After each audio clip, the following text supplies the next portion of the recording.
Comment influencer le secteur privé pour garantir les biens publics internationaux? C'est l'intérêt de cet atelier qui s'est ouvert ce mardi 26 septembre 2017 dans la salle de conférence de Awalé Plage Hôtel dans la commune de Grand Popo.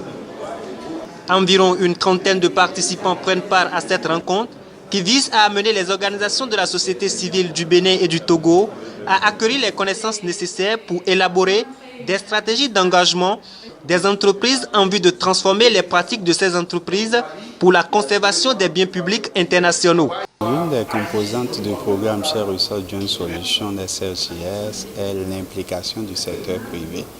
Et étant donné que le paysage mono fait partie des paysages ciblés par le programme pour le développement de sa composante conservation des biens publics mondiaux, à l'intérieur de ce paysage, il y a la réserve de biosphère transfrontalière du Mono qui fait objet de notre travail dans le cadre de ce programme. C'est dans ce cadre qu'on a pensé intéresser les ONG et du Togo et du Bénin qui travaillent autour de cette réserve de biosphère transfrontalière du Mono à comment parler le langage des entreprises, à comment intéresser les entreprises qui travaillent autour de la réserve de biosphère transfrontalière du Mono pour qu'ensemble on puisse travailler à la conservation des biens publics mondiaux et le bien-être des communautés. Les industries pétrolières et les usines chimiques ne sont pas les seules à polluer. Toutes les entreprises consomment des matières premières, de l'énergie, de l'eau, utilisent de l'espace et rejettent des substances plus ou moins nocives et polluantes dans l'environnement selon les proportions différentes en fonction de leurs activités. Nous travaillons actuellement à mettre en place ce cadre de concertation, ce cadre de dialogue pour pouvoir dialoguer avec les entreprises pour que ces entreprises-là puissent avoir une certaine confiance en nous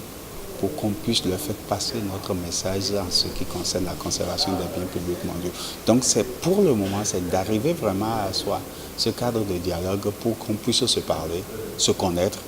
avant de discuter maintenant des impacts de ces entreprises sur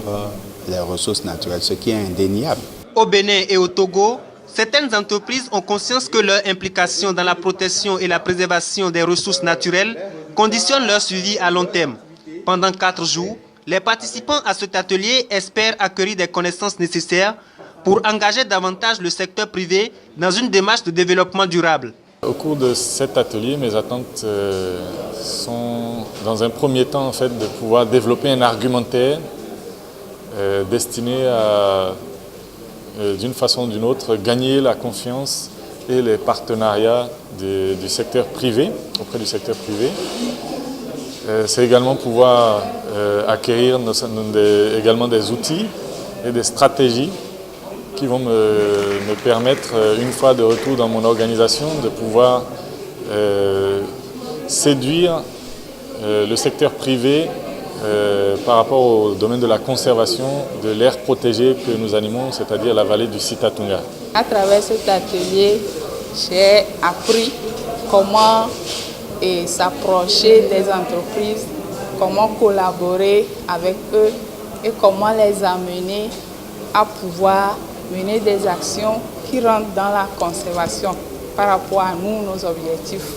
Organisé par BIZ ONG et l'ONG Eco-Bénin dans le cadre du programme Ressources partagées, solutions communes avec l'appui de l'UICN Pays-Bas et la GIZ, cette assise fait suite au Side Event tenu au Palais des Congrès de Cotonou lors du Forum africain du carbone 2017. Elle constitue une étape importante dans l'instauration du dialogue entre le secteur privé et les organisations de la société civile.